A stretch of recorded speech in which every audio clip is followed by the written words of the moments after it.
Hello there everyone and welcome to Altenew Academy. Today I am going to be playing with the new Folktales and Stories release in this Jumpstart class. So to start with, I'm going to be using an older stamp set, and this is the Paint a Flower Camellia. Now this works with one of the simple colouring stencils that we have in the release.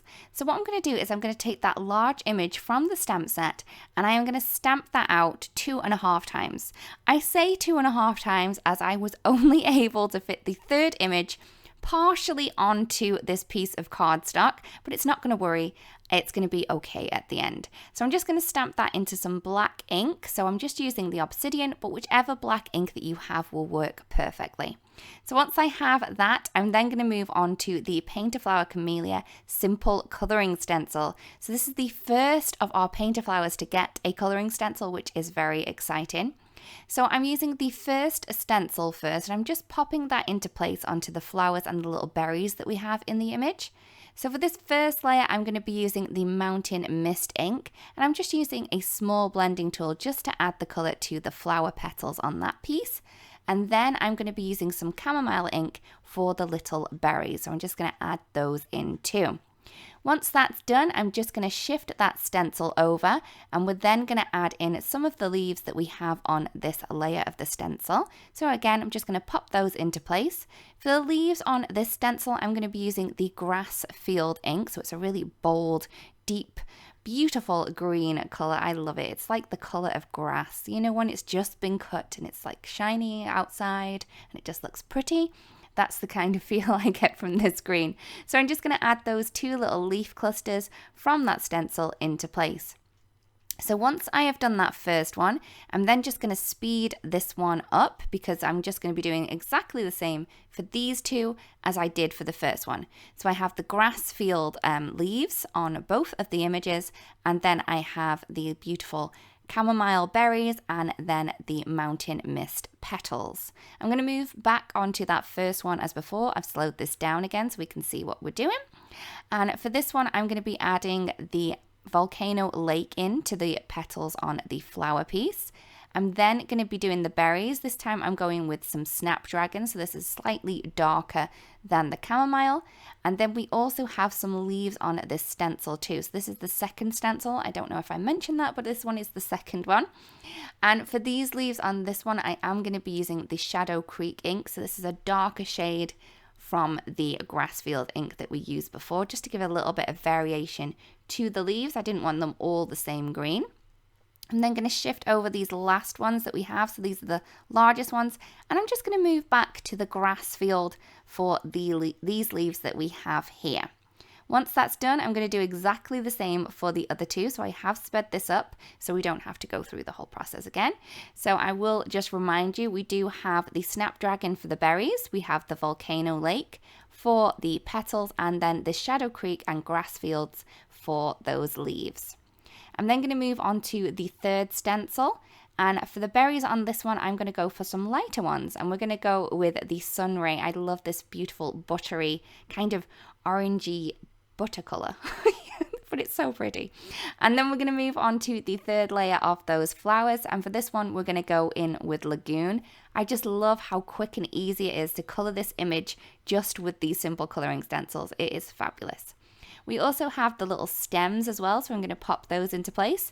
And for the stems, I'm going to be using the Mountain Pine ink, so a really deep dark green for those ones. You could use a brown if you wanted to. Once that's done, we're going to do exactly the same for the other two that we have, well, 1.5, right? So I'm going to add in the leaves that I missed on the second stencil, and then we're going to move on to the third stencil. So we have the Sunray for the berries, we have the Lagoon for the petals, and then the Mountain Pine for those little stems. And there are all of our beautifully colored images. I love how quick and easy it was. I mean, I do love to color, but to have that simple coloring stencil really takes the guesswork out of it. So once I have all of my images, I'm then going to fussy cut around them.